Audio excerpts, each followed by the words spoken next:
Physicality is always a limitation, isn't it? You can stretch it. But there is a limitation for physical body. Physical means limit, isn't it? Because the basis of physicality is a limited boundary, isn't it so? Only because there is a limited boundary, you can call this physical. If you take away a defined boundary that a physical form has, there is no such thing as physicality. That which is boundless is not physical, isn't it? So is there a boundary? Definitely there is. Nature has set up substantial limitations upon you, but what I am talking about is you are inventing new limitations. This is not necessary. As it is, nature has set up enough limitations upon you. You don't have to invent new limitations and make yourself much smaller than what you are. A human being is… Generally there's so much talk about God and heaven and nonsense, mainly because human beings have not realized the immensity of what it means to be human. That is the main problem. If you are experiencing the immensity of what it means to be human, you wouldn't be talking so much about other things. This is a grand thing by itself. He makes a fish into a human being over the afternoon. Is it not a grand thing? But he is doing it unconsciously. If he can consciously convert a fish into a human being, it is a phenomena, isn't it? Isn't it so? It is an impossible phenomena which all of you are performing, but unconsciously. So how much of you has entered into your consciousness? That's a question. If you look at it, actually not even 1% of who you are has entered into your consciousness right now. If a few more percentage points enter, suddenly everything that you do looks like superhuman. Now, people around me every day witness things which they can't believe. So people keep on saying, Sadhguru, are you superhuman? Are you a human being? I keep reminding them, this is not about being superhuman. This is about realizing being human is super.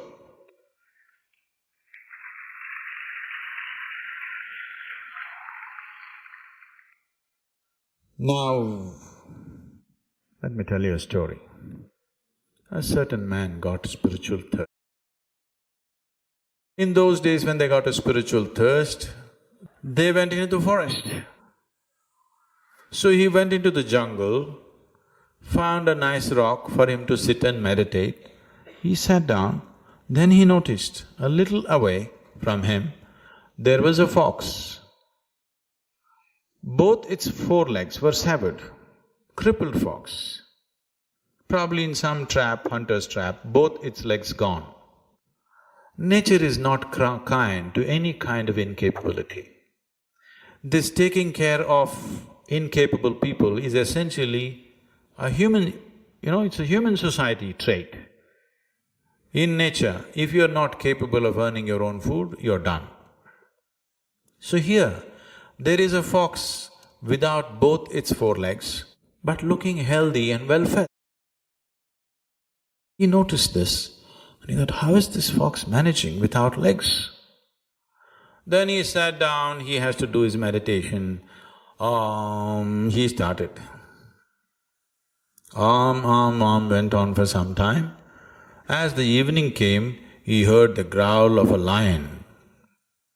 The moment he heard, went away and he ran up a tree and sat down. He forgot about the meditation. Then the lion came with a piece of meat in its mouth, came and dropped it in front of the crippled fox. And the fox ate this meat and the lion went away. This man thought, oh, this is a divine message. God is trying to say something to me. A crippled fox being fed by a ferocious lion. This is a miracle of miracles. God is sending a message to me. What's the message? What's the message? What's the message? He completely forgot about his meditation and started thinking, what is the message? Then he arrived at his own message. He said, "Oh, God is trying to tell me, in this miraculous forest, even a crippled fox is being fed by a ferocious lion. When this is so, you fool, you on the spiritual path, what are you thinking about food? Just sit there, it will anyway come to you." So he sat down, one day, second day, third day, sixth, seventh day, he's groaning for life, not able to move, totally weakened, he was groaning. Death thought. A yogi was passing this way, he heard these noises, he came up to him and asked, "What happened to you? Why are you like this?" He said, "Oh, great yogi, please tell me, I got a divine message. I went by it and I became like this." Yogi asked, "What happened?" He said, "Here, look at that fox, look at him, he is well fed. Every day, this lion comes with a piece of meat and it feeds him. Don't you think this is a divine message? Please tell me, is this a divine message?" The yogi said, "For sure, this is a divine message. But why did you choose to imitate a crippled fox rather than a generous lion?"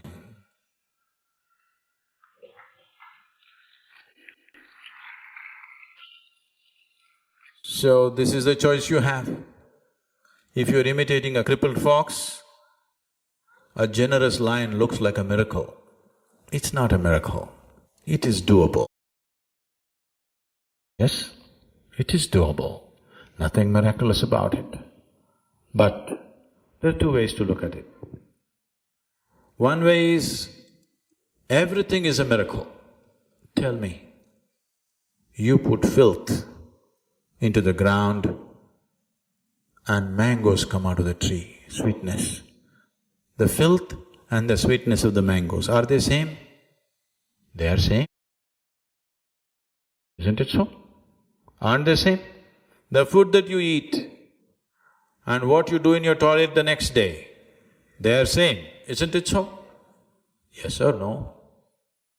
If you put that same filth into the field tomorrow, once again it becomes your food, isn't it so? It is the same.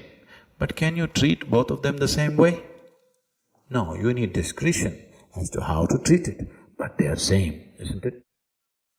Making filth into mangoes, is this not a miracle? Making fish into a human being, is this not a miracle? Yes or no? Everything is a miracle. That's one way of looking at life. Another way of looking at life is, nothing is a miracle. Everything is happening between cause and effect. If you are short-sighted enough not to be able to see the cause, you're only seeing the effect, then it is like this.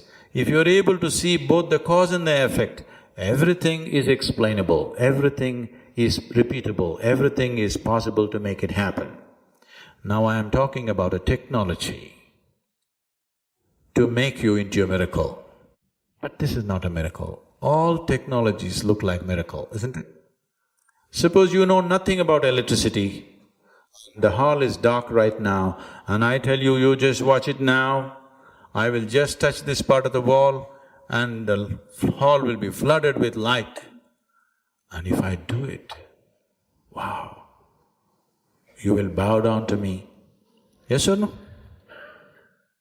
Anything that you do not understand is a miracle for you, isn't it? Yes? Anything that you are unable to grasp is a miracle for you. Now I'm going to pull out something from my pocket, just a combination of plastic and metal. I'm going to do this and talk to somebody in India or America or where you want. Is this a miracle or not? The problem is all of you have it, this is the problem. Only if I had it, if I had a cell phone 1,000 years ago, I would have become God himself. The damn thing came to me too late. If I had a light bulb 1,000 years ago, I could have become a god. The damn thing came too late. Technologies never come in time, Anything that you do not understand is a miracle for you. And at the same time, is there any one thing that you truly understand? I want you to look at this. Do you understand this flower? Fully, do you? You may have studied botany for 10,000 years, but do you understand this flower fully? Do you understand a single atom in this existence? Do you? No. So everything is a miracle. If you look deep enough, everything is miraculous. On one level, everything is explainable. On another level, everything is miraculous. That's the beauty of life. If you have the necessary reason and the necessary sense of wonder and inquiry in you, you can know it all and still wonder about it, because you can study this flower for the rest of your life and still wonder about it. That's the beauty of existence, isn't it? Or you can be a fool who'll draw conclusions about this flower and believe you know it. That's the difference. Everything about your life is like this, isn't it so? Yes? Everything about your life is like this. So it's miraculous and mundane at the same time. It is within reason and beyond reason at the same time. It is human and divine at the same time. You can play between the two. It's very beautiful. You can also become an animal, Very easily human beings can behave like animals, isn't it? Because what is human is not established. You can freely, seamlessly move from animal nature to human nature to divine nature and back again if you wish. It's very beautiful. Don't mess it up.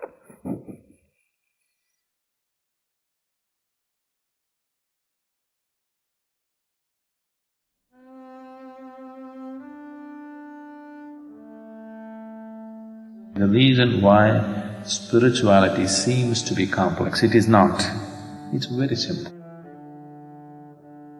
Why it seems to be complex is only because of this factor. The more you try, the more you're getting established. But if you don't try, there is no way. If that comes to you, you will see your meditation will graduate into different dimensions.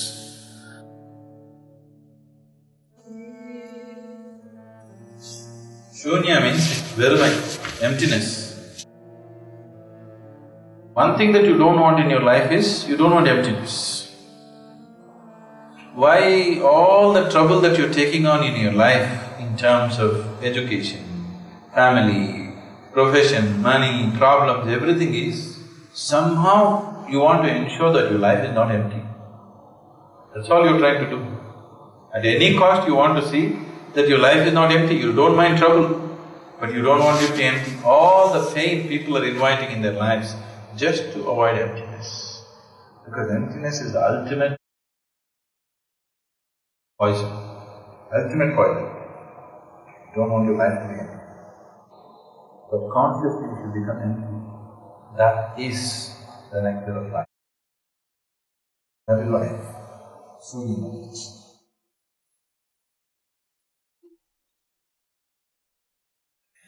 Shunya means leaving yourself out.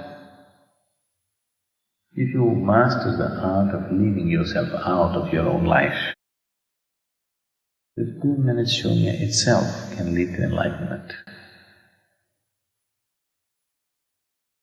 But such human beings are rare who are willing to leave themselves out. Such things come only when one has a deep sense of surrender in them, without assisting them towards surrender. It's not impossible, but rare. It's very much a possibility for anybody.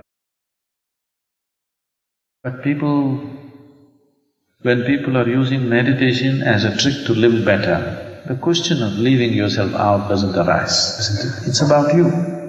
The very reason why you're meditating is your well-being. That itself is defeating. But if I tell people, just meditate, it will not bring any well-being, most people will never meditate. We are talking about well-being, the benefits that one will derive, which is very self-defeating. See, the reason why spirituality seems to be complex, it is not. It's very simple. Why it seems to be complex is only because of this factor, because it's a process of self-annihilation. Only somebody who is willing to dissolve himself. How can anybody dissolve himself? If I say, I'm going to dissolve myself, you get more established than anybody else. You understand what I'm saying? The more you try, the more you're getting established. But if you don't try, there is no way. Just getting that tact or knack of just making effort but not bothering about what's happening. The whole crux of meditation is, if you just understand whatever happens, it's just fine with you, then slowly you are staying out of it. You can't stay out of the effort, but you can stay out of the fruit that it produces, isn't it? If you take away this, nothing need to happen to you, no benefit. Even if it tortures you, every day you will sit. If that comes to you, you will see your meditation will graduate into different dimensions. But people are always meditating, calculating, am I getting enough or not? That itself is a limitation. But you cannot inspire people without offering them benefits. Nobody would meditate if you tell them, you won't get anything, just meditate. So that's where meditations have become limited. Shunya means a non-physical dimension or that which is limitless. It's the most precious thing. But it takes a certain amount of subtleness to even grasp it. You simply go by the instruction and sit there. Physiologically, changes are happening. It is a clear step forward. It doesn't matter what you do, what type of practice you do, there is really no substitute for shunya. 15 minutes shunya itself can lead to enlightenment. In your normal perception, it is absolute poison. But you simply can see, this is the ultimate nectar. If you become empty, it contains everything.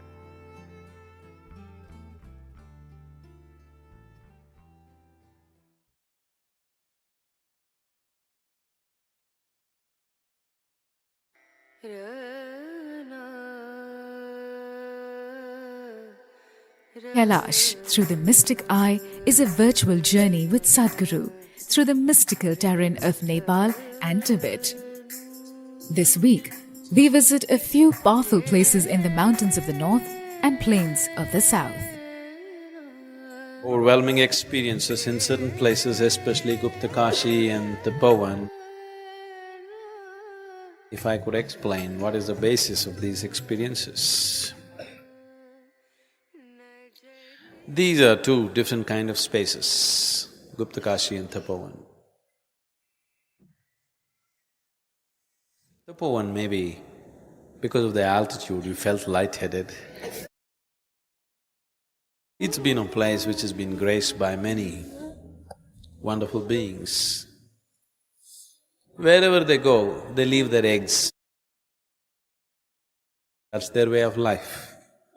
If you leave your eggs in Bombay or in New York City or anywhere else, people will trample on it and go, because they won't have the sense to recognize what's been left around. So the yogis also, people who have the privilege and the burden of carrying a dimension which is not in the experience of common people, Also, wherever they sit and stand, they lay their eggs. Why they always move to hilly regions, certain spaces which are identified as sacred, is simply so that these eggs are not trampled upon, but rather experienced, made use of, so that something will fly out. So they choose places. Tapovan has been one bird's nest where many yogis have chosen to lay their eggs. But the biggest bit of eggs is probably the Kedar. Kedar, every kind of bird laid its eggs, multicolored, and they got all mixed. So, if you have been initiated in a certain way, you become open to a certain aspect of experience. There are so many other things there which you are not open to. But if you are initiated in a particular way, you become open to that particular dimension. The whole basis of creating temples in India is just this. A certain egg is laid and you are supposed to approach it in a certain way. For every deity, there is a certain type of approach so that you can experience that.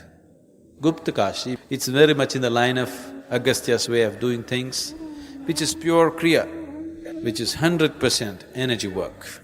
No other things, no mantras, no tantras, no nothing. It's 100% energy work. That's the way I am, that's the only thing I know.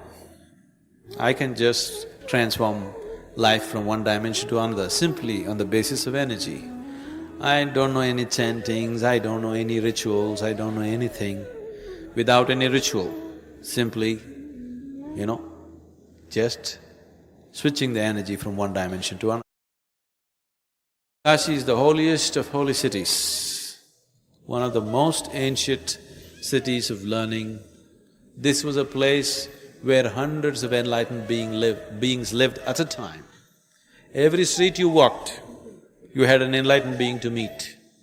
So, it became a tradition in this culture, if you want to die, you must die in Kashi. If you die in Kashi, your liberation is guaranteed, because there are so many enlightened ones, every day they come to have bath in the Ganga.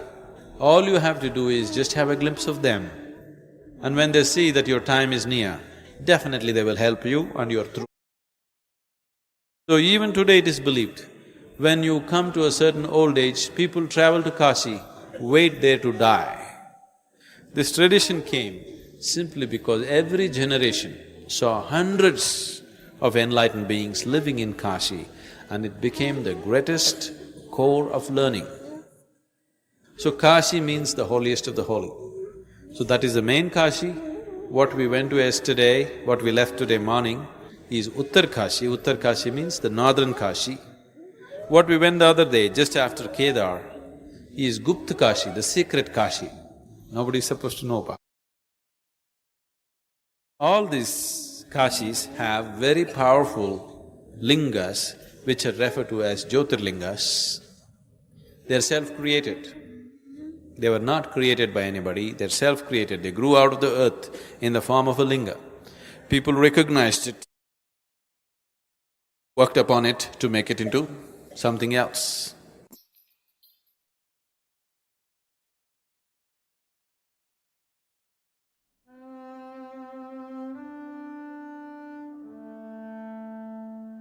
In southern India, there is a proverbial statement of how a coconut tree is useful when it's alive and when it's dead.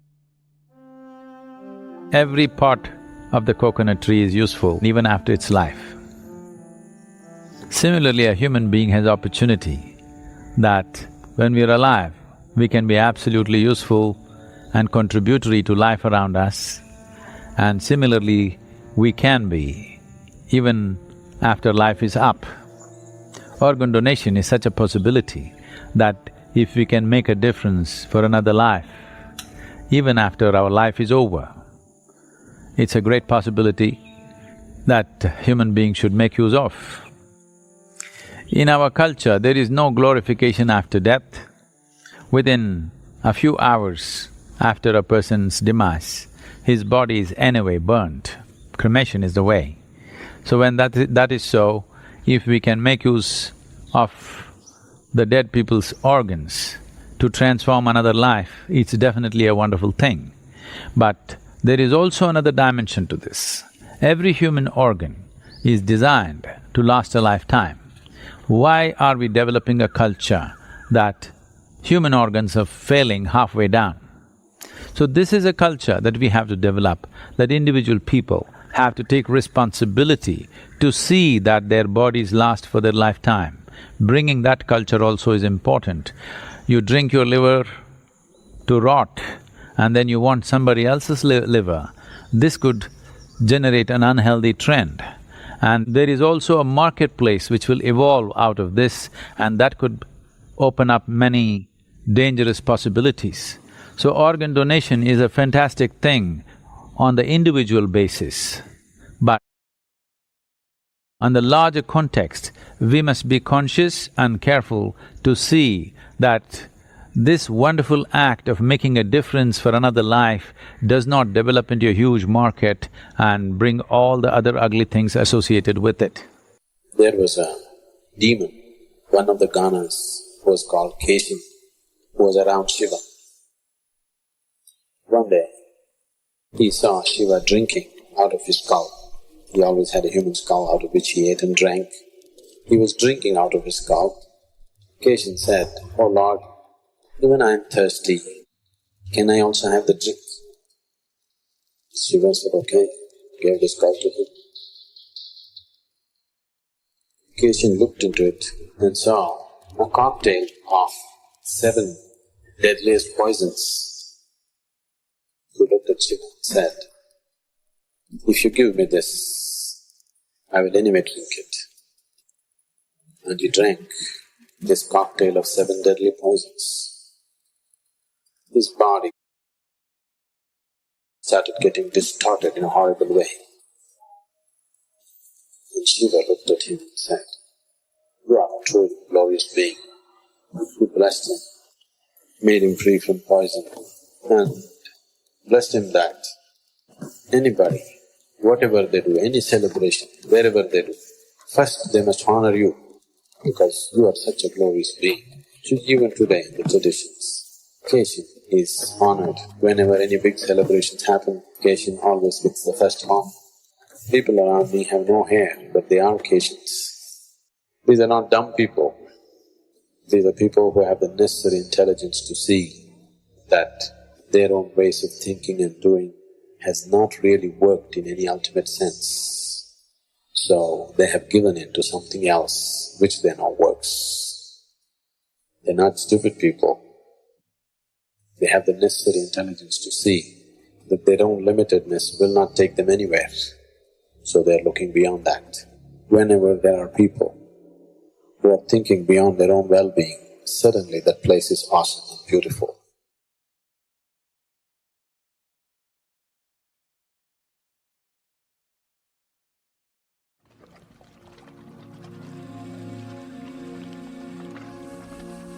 When you wake up in the morning, you never roll to the left because you could cause some minor damage to the system.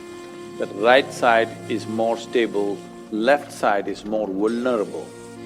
There are studies, if you're left-handed, then you could live less.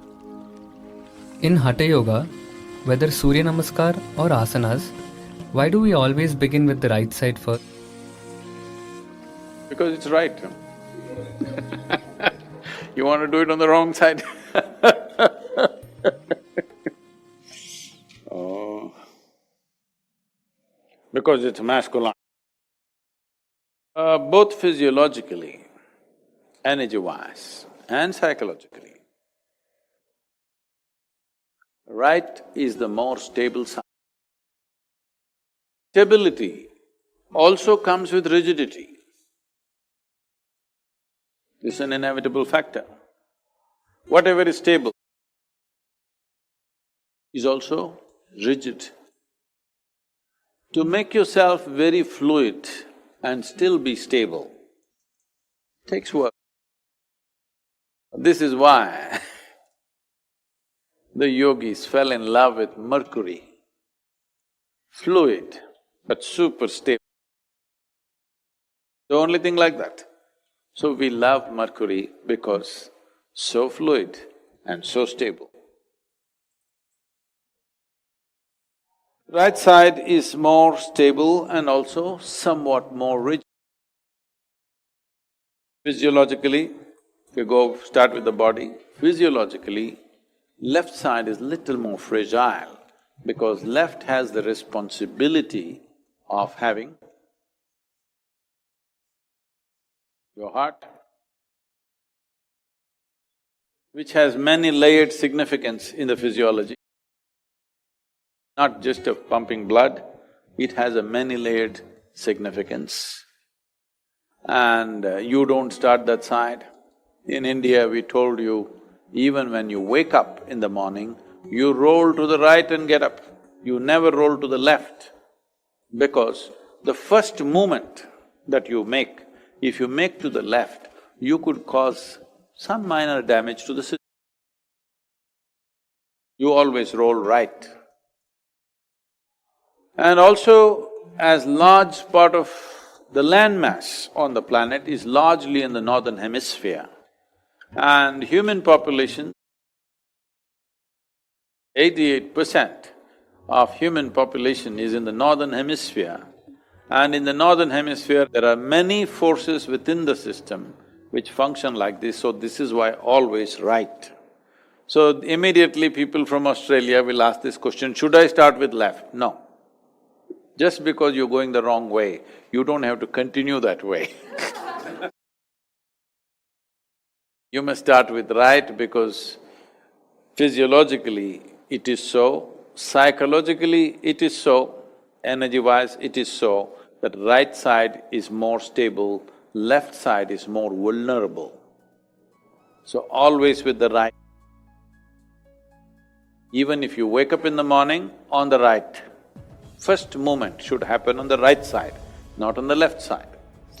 There are studies which clearly say that those who are left-handed, they tend to live less than right-handed people. Do you know this? You're left-handed. If you're left-handed, if you're constantly using your left hand more than your right hand, then you could live less on an average compared to right-handed people. Of course, life and death has so many other factors involved, but this could reduce one's lifespan because left is a vulnerable space. It needs to follow, it should not be the upfront. So, always on the right.